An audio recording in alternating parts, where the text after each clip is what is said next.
Welcome. I'm Dr. Michelle Colby, the National Program Leader for Animal Biosecurity, and I will be talking to you today about the process of choosing a veterinary shortage situation area for interested applicants to the Veterinary Medicine Loan Repayment Program, or Vmlrp. This webinar will cover the following items: a brief introduction to the Veterinary Medicine Loan Repayment Program, or Vmlrp, an overview of the veterinary shortage situation areas which applicants apply to fill, the veterinary shortage situation area map, nomination forms, and special considerations for choosing a veterinary shortage situation area. Before we begin with the overview of the veterinary shortage situation, a brief overview of the Vmlrp itself. The Vmlrp was authorized by the National Veterinary Medical Services Act, NVMSA, and helps qualified veterinarians offset a significant portion of the debt incurred in pursuit of their veterinary medicine degrees in return for their services in certain high-priority veterinary shortage situations. NIFA administers a portion of the NVMSA by entering into educational loan repayment agreements with veterinarians who agree to provide veterinary services in shortage situations for a determined period of time.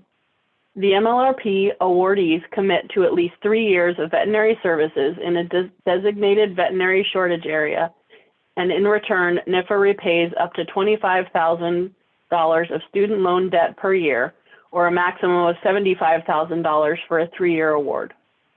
The program is designed to alleviate high-need areas for food animal veterinary medicine across the United States and insular areas. As such, qualifying individuals who apply to Vmlrp fulfill the needs of a specific veterinary shortage situation. Identifying areas experiencing shortages of food animal veterinary services is one of the primary goals of the Vmlrp.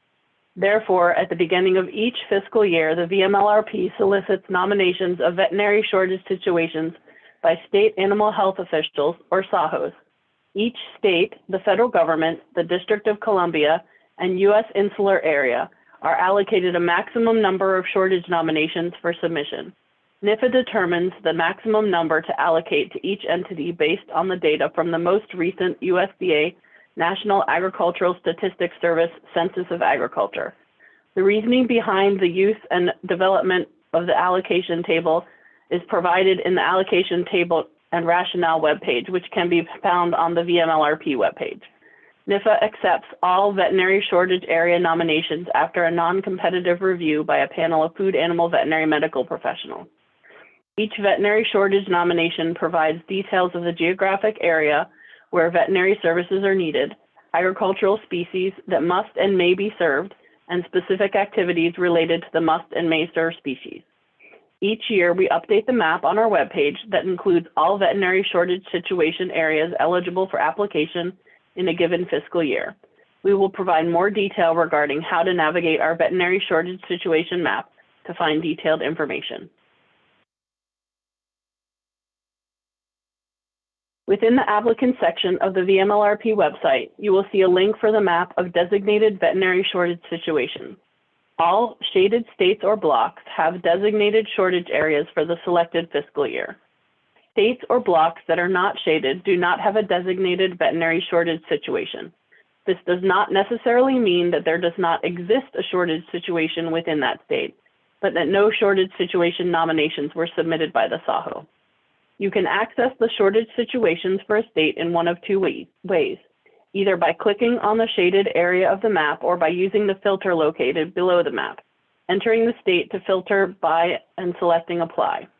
No matter which technique you use, the map will not change, but the table below will list the shortage areas that map your search criteria. Here you can see that Arkansas is selected and highlighted red, and the year selected is 2021. When you select a state, the table will appear below the map. This is where you will find details about the shortage situations in any state.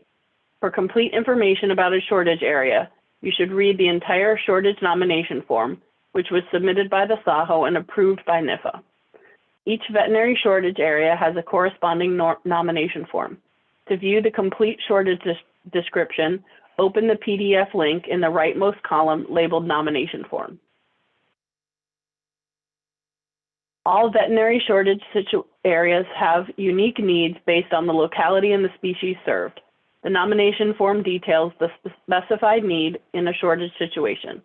This is an image of what the nomination form PDF will look like when you open it.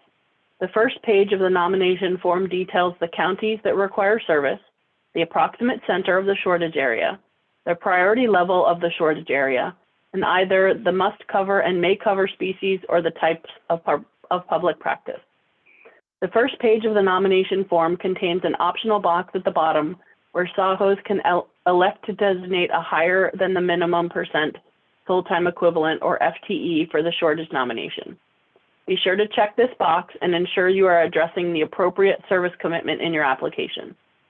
The second page of the nomination form contains answers to 4 questions. The first question addresses the importance and objectives of a veterinarian filling this shortage. The next question addresses the activities and services the veterinarian should provide.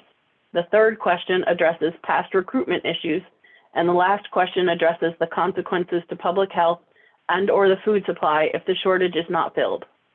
On the last page of the nomination form, you will find the contact information for the SAHO who submitted the nomination. If you have questions about specific services, opportunities, or activities required for a shortage area, you may contact the SAHO for additional information. Each section of the nomination form offers details that an applicant should consider before applying. Be sure to review the shortage nomination form carefully before you select a shortage area to serve. Consider what area is the best match for you.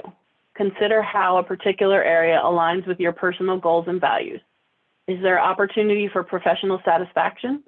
Is there opportunity for professional success? Will a business thrive in this area? Keep in mind that if you are selected for an award and you accept, you will be required to serve in this area for 3 years. Each applicant may submit only one application for one shortage situation. Each shortage situation is limited to only one award. The Vmlrp is a competitive program. There is no way to know how many applicants will be applying to fill the shortage situation you select until after the deadline. There are 2 requirements for an applicant to receive an award offer from the Vmlrp. First, an applicant has to be ranked above the overall funding cutoff line by the external peer review panel, which is mainly based on the availability of congressionally appropriated funds. Second, unless otherwise indicated in the nomination form, each shortage situation is limited to only one award. Thus, an application also has to be ranked the highest among all applications identifying the same designated veterinary shortage situation in order to receive an award offer. In other words, it is possible for an application to be ranked above the funding cutoff by the review panel, but not be offered an award. In other words, you may be competing with multiple applicants for the same area.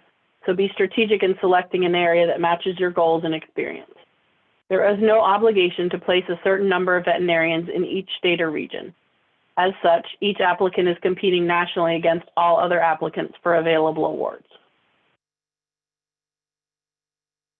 Each year, SAHOs nominate veterinary shortage areas. If you do not see an area that you believe is in need, you can always contact the SAHO and discuss this potential shortage area with them. They may or may not consider the area to be nominated the following year. Lastly, it is important to note that SAHOs cannot submit a new nomination once they are posted for a given fiscal year. We encourage you to contact us if you have questions. Our VMLR team is a resource for you. We truly enjoy connecting with applicants and welcome the opportunity to answer your questions, meet with you virtually, or speak with you over the phone. We are available upon request. For application questions, please feel free to reach out via email at vmlrp.applications@usda.gov or use the contact information located in the request for application. Thank you.